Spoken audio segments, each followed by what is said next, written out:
Jardim Botânico do Rio de Janeiro. O Instituto de Pesquisa Jardim Botânico do Rio de Janeiro, ou apenas Jardim Botânico do Rio de Janeiro, é um instituto de pesquisas e jardim botânico localizado no bairro do Jardim Botânico, na zona sul do município do Rio de Janeiro, no Brasil.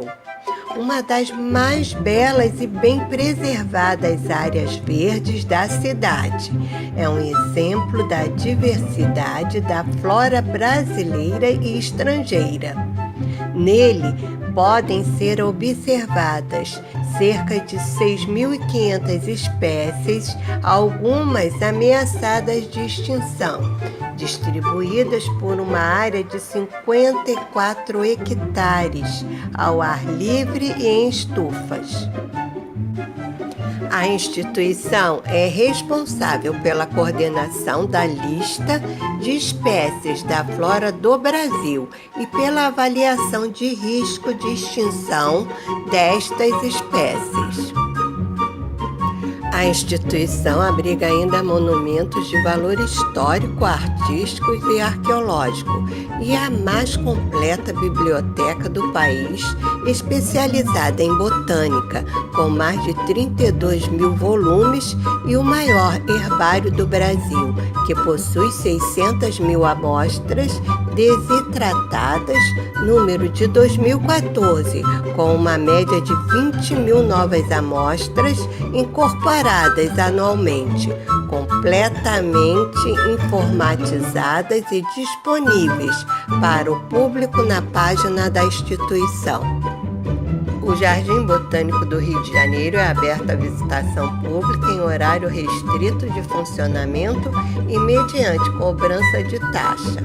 O espaço pode ser explorado através de mapa informativo que contém os roteiros delimitados por aleias, ao invés de ruas, pois os caminhos são ladeados de árvores, além do guia de visitação adquirido no centro de visitantes. Há também guias credenciados para se fazer o passeio.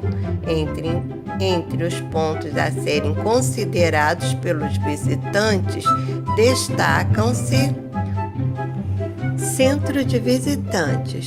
No Centro de Visitantes, pode-se solicitar a visita acompanhada, bem como obter informações em diversos idiomas. O espaço também é utilizado como local de exposições de arte. Aleia Barbosa Rodrigues.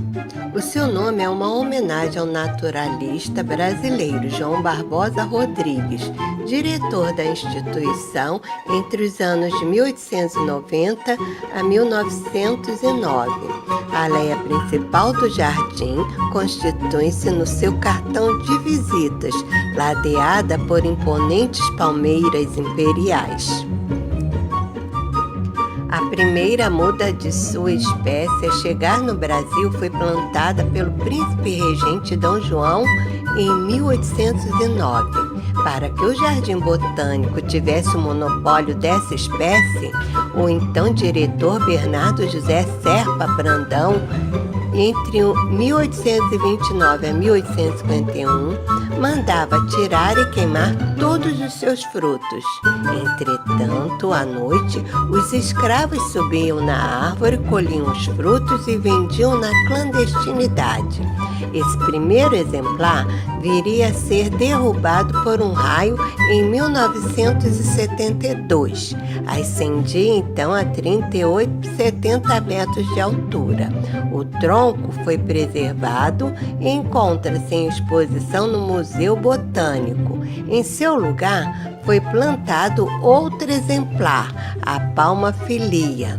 No local encontra-se hoje um busto de D. João VI, de autoria de Rodolfo Bernardelli. O conjunto monumental da aleia é integrado pelo portal oriundo da demolição do prédio da Academia Imperial de Belas Artes, em 1938, sendo a porta de autoria do arquiteto francês Aléia Custódio Serrão, assim nomeada em homenagem ao segundo administrador da instituição, Frei Custódio Serrão, em 1859 a 1861. Destaca-se pelos exemplares de abricó de macaco, espécie nativa da Amazônia, e pelos de sumaúma, uma das árvores de maior porte do mundo. Aléia Pedro Gordilho, nomeada em homenagem a Pedro Gordilho Paz Leme, antecessor de Barbosa Rodrigues à frente da instituição. Destaca-se pelas árvores pau-brasil, símbolo nacional brasileiro, e pelas cascatas. Chafariz central, chafariz das musas, em ponto central no encontro das aleias, constitui-se numa das mais belas atrações do jardim. Fabricado na Inglaterra, é constituído por duas bacias. Na maior delas, 4 figuras representam a música, a poesia, a ciência e a arte. O chafariz foi originalmente instalado na Lapa, até que, com a reformulação do passeio público em 1905, foi instalado no jardim. Solar da Imperatriz, edificação associada ao primeiro engenho de açúcar na então capitania do Rio de Janeiro, o engenho de Nossa Senhora da Conceição da Lagoa, estabelecido em 1575. Este solar e mais 58 chácaras integravam o vasto latifúndio onde se localizam os bairros que atualmente circundam a Lagoa Rodrigo de Freitas. No pavimento térreo do solar havia uma senzala onde eram mantidos os escravos da propriedade. Outra tradição local refere que os escravos aí mantidos se revezavam em gritos e uivos, como forma de resistência para que os seus senhores não dormissem à noite. Casa dos Pilões constitui-se em núcleo arqueológico representativo da atividade da antiga fábrica de pólvora. Aqueduto da Levada, construído em 1853 com o objetivo de ordenar o curso das águas pluviais do Vale da Margarida, onde havia cultura com cuja fibra se fabricava chapéus do Chile para o Jardim Botânico. Tombada pelo Instituto do Patrimônio Histórico e Artístico Nacional em 2005, o monumento sofreu extensa intervenção de restauro dentro de um projeto mais amplo de recuperação e requalificação do seu entorno. Esse projeto previu o tratamento da área então utilizada para o descarte de restos vegetais e de resíduos de seus acessos, reintegrando-a ao espaço do Jardim Botânico por meio da recuperação paisagística e da sua articulação com o caminho da Mata Atlântica e outros acessos, além da criação de novas áreas de visitação e de coleções botânicas. Caminho da Mata Atlântica. O chamado Caminho da Mata Atlântica, antigo Caminho do Boi, é um caminho aberto num fragmento preservado da Mata Atlântica, com aproximadamente 600 metros de extensão. Inicia-se na Catarata e termina atualmente no Aqueduto da Levada, aberto em 2005 à visitação pública. Memorial Mestre Valentim. Criada em 1997, o memorial homenageia o artista brasileiro Valentim da Fonseca e Silva, autor das primeiras obras em metal fundido no Brasil, abrigando peças provenientes da demolição da antiga Fonte das Marrecas, no passeio público em 1905. Destacam seus conjuntos Aves Pernaltas e as estátuas de Eco e Narciso, fundidas em bronze. Lago Frei Leandro. O seu nome é uma homenagem a Frei Leandro do Santíssimo Sacramento da Ordem do Carmo, primeiro diretor do Jardim Botânico, de 1824 a 1829. O lago destaca-se pela presença de vitórias régias e ninféias em seu espelho d'água, decorado por uma escultura da deusa Tétis em ferro, da autoria de Eloís Savageu. Nas suas margens, o visitante pode apreciar exuberantes exemplares da árvore do viajante. Cômoro. O cômoro, elevação adjacente ao lago, foi erguido com a terra retirada para a construção do mesmo. Ambos foram projetados por Frei Leandro, que tinha o hábito de se sentar à sombra da jaqueira, até hoje no local, dirigindo-se os trabalhos dos escravos. Ali fez colocar uma grande mesa de granito, onde primeiro D. Pedro I, mais tarde D. Pedro II, fazia os seus lanches. Fez colocar ainda um relógio de sol. O cômoro é encimado por um caramanchão, a chamada Casa de Cedros. Orquidário. A estufa construída no final do século XIX foi reformada na década de 1930 e restaurada em 1998. Além de abrigar mais de 700 espécies de orquídeas, o orquidário abriga plantas ornamentais como antúrios, filodendros, avencas e samambaias, um conjunto de 2.000 vasos com uma das mais belas coleções do Jardim Botânico. Bromeliário, maior bromeliário do Rio de Janeiro, reúne cerca de 1.700 exemplares das Américas do Sul e Central, muitas delas encontradas na Amazônia e na Mata Atlântica, em restingas e caatingas. De formas muito diversas, são muito apreciadas como plantas ornamentais pela sua fácil adaptação ao ambiente. Aqui encontram-se organizadas em canteiros e na estufa Roberto Buller Maxi. Incentívoras. Esta estufa concentra uma comunidade de plantas genericamente denominadas como incentívoras, que atrai a atenção dos visitantes em geral e particularmente do público infantil. Jardim sensorial, concebido de maneira a que as suas plantas possam ser tocadas pelos visitantes. Destina-se particularmente à apreciação pelos deficientes visuais. O conjunto é constituído por plantas aromáticas e de diversas texturas, sendo o visitante convidado a exercitar os sentidos do tato e do olfato, particularmente. As espécies de plantas encontram-se identificadas por placas com escritas em braille. Região amazônica. Este trecho do jardim evoca a densa vegetação da Amazônia. Cenário completo com uma cabana de sapê e a estátua de um caboclo da região.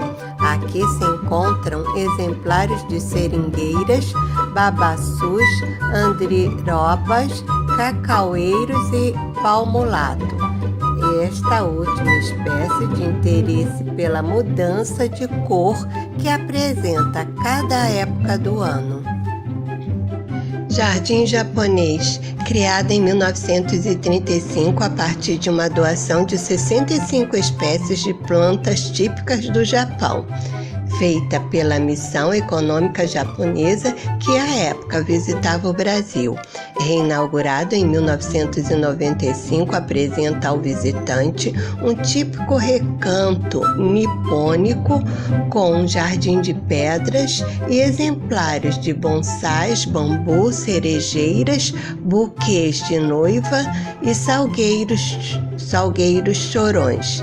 Nos 2 lagos habitados por carpas destacam-se flores de lótus. O local conta ainda com café. O nome do café é o Café Botânica. Arboreto. O arboreto é composto por cerca de 9.000 espécimes vegetais que representam ecossistemas brasileiros e de outros países.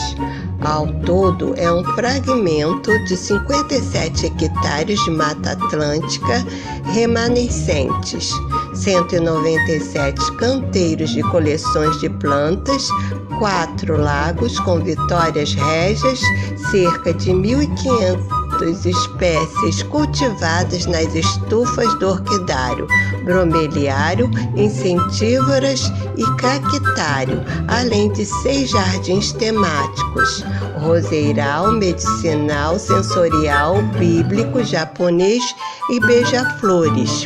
Em 30 de setembro de 2009, a Companhia Vale do Rio Doce assinou um convênio para preservar o Jardim Botânico, com investimento de R$ 2 milhões próprios, não incentivados, ao longo dos próximos 2 anos. Estão previstos ações de jardinagem, limpeza, nova sinalização, reformas dos bancos, intercâmbio de tecnologia ambiental e outros. A Vale patrocina ainda o Espaço Teatro Tom Jobim, que tem diversas programações de música. A área verde que compreende o arboreto é de 57 hectares. Gera entre 400 e 500 metros cúbicos de resíduos vegetais que são triados, processados e destinados de acordo com a legislação para resíduos sólidos no Brasil. A atividade de compostagem contribui com a reciclagem de 50 a 60% da biomassa de plantas constituídas de matéria orgânica e nutrientes. O produto final é característico de fertilizante orgânico vegetal e condicionador de solo. Olá pessoal, estou aqui com o seu Anderson, ele é um dos seguranças aqui do Jardim Botânico do Rio de Janeiro, no Brasil. E aí ele está aqui explicando algumas coisas para o meu grupo aqui e ele vai falar aí um pouquinho para vocês. Então pessoal, tudo bom? Boa tarde, me chamo Anderson. Algumas normas e procedimentos são estabelecidas aqui dentro do Instituto de Pesquisa do Jardim Botânico, o nome já diz. Não é um parque, ele é um instituto de pesquisa. Tudo que é relacionado aqui dentro do instituto é para pesquisas e estudos, tendo em vista alguns fatos são relevantes, como por exemplo, nós aqui preservamos tudo aquilo que está aqui dentro, como por exemplo, uma árvore. Por que não pode rabiscar uma árvore? Por que não pode subir numa árvore? Porque a árvore, como uma pele que nós temos, ela pode abrir cicatrizes, uma árvore dessa de anos e séculos pode vir no chão e pode vir morrer, né? E todos os dejetos, folhas que estão no chão são recolhidos e levados para compostagem. Tendo em vista que tudo isso que está aqui, tendo em modo que nós trabalhamos em prol do estabelecimento, para que possamos ter mais vidas, né? E que nossos futuros, nossos filhos, netos, bisnetos, possam ver esse lugar tão bonito, né? Que é a maior floresta urbana da América Latina, e por isso que nós preservamos isso tudo. Esse carinho que nós temos com as árvores, com os animais, não pode alimentar os animais, eles já têm os alimentos deles aqui dentro. não pode pisar no gramado, permanecer em cima do gramado, não pode entrar com bola, não pode se alimentar dentro do arboreto, somente no parquinho e assim sucessivamente. Deixo aqui para vocês, tá? Um carinho e um abraço para todos aí. E parabéns para o grupo das mulheres que estão aqui. Muito obrigada, valeu, Se valeu. for tirar uma foto, não tem problema. Vai e volta. Só não pode permanecer muito tempo. Tá? Obrigado. Obrigado, seu Anderson, um abraço.